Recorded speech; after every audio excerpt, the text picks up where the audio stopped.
আজকে একটা গল্প শোনাই, কথাগুলো মন দিয়া শুনবেন। একটা মধ্যবিত্ত পরিবারের ছেলে, সে মোটামুটি সবার সাথেই খারাপ ব্যবহার করে চলতো। সে রাত 1টা 12টায় বাসায় ফিরতো। এই কারণে তার বাবা তাকে অনেক বকাঝকা করত। আর ছেলেটাও তার বাবার সাথে তর্কে জড়ায় যাইতো।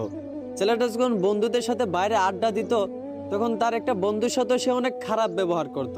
ওই বন্ধুটাকে সে পাত্তাই দিত না। এইভাবে সবার সাথেই সে খারাপ ব্যবহার করে চলতো। একদিন সে ডাক্তারের কাছে যাওয়ার পর তার ক্যান্সার রোগ ধরা পড়ে। ডাক্তার তখন তাকে বলে, আপনি আর বেশি দিন বাঁচবেন না, মাত্র কয়েকদিন বাঁচবেন। এই কথাগুলো শুনে ছেলেটা অনেক কষ্ট পাইল।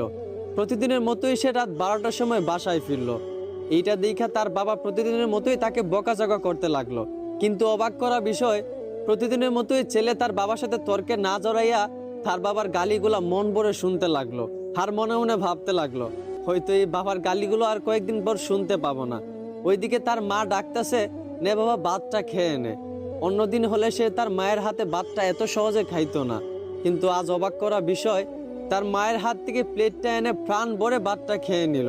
আর মনে মনে ভাবলো, এই বুঝি মায়ের হাতে শেষ খাওয়া। এইগুলা দেখে তার মা বাবা অনেক অবাক হয়ে গেল। এভাবে তার মা বাবার সাথে অনেক ভালো ব্যবহার করলো। তারপরের দিন সে তার বন্ধুদের সাথে আড্ডা দিতে গেল। যেই বন্ধুটার সাথে সে সবসময় খারাপ ব্যবহার করত, ওই বন্ধুরা তাকে আজকে একটা গালি দিছিল। কিন্তু অবাক করা বিষয়, অন্যদিন সে একটা গালির বদলে ওই বন্ধুটাকে আরো 10টা গালি দিত। কিন্তু আজ অবাক করা বিষয়, ওই বন্ধুটা গালি দেওয়ার পর সে বন্ধুটাকে জড়িয়ে ধরে কাঁদতে লাগলো আর বলল, ভালো থাকিস রে দোস্ত। এইগুলা থেকে তার সকল বন্ধুরাও অবাক হয়ে গেল।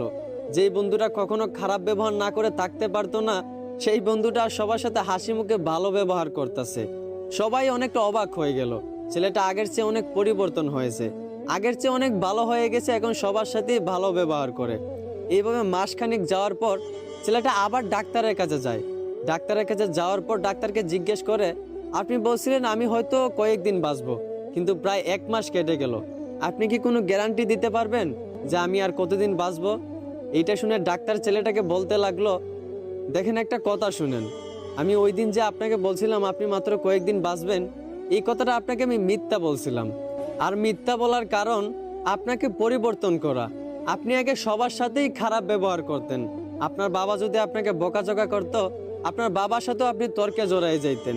কিন্তু আপনি যখন জানতে পারলেন আপনি আর মাত্র কয়েকদিন বাঁচবেন, আপনার মরণের কোনো গ্যারান্টি নাই, তখন আপনি সবার সাথে ভালো ব্যবহার করতে লাগলেন।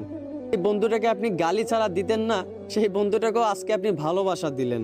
আসলে এইখান থেকে আমরা একটাই শিক্ষা পাই, যে প্রত্যেকটা মানুষ যদি তার মরণের কথা স্মরণ করত, যে হয়তো বা আজও তো মারা যেতে পারি, কালও তো মারা যেতে পারি,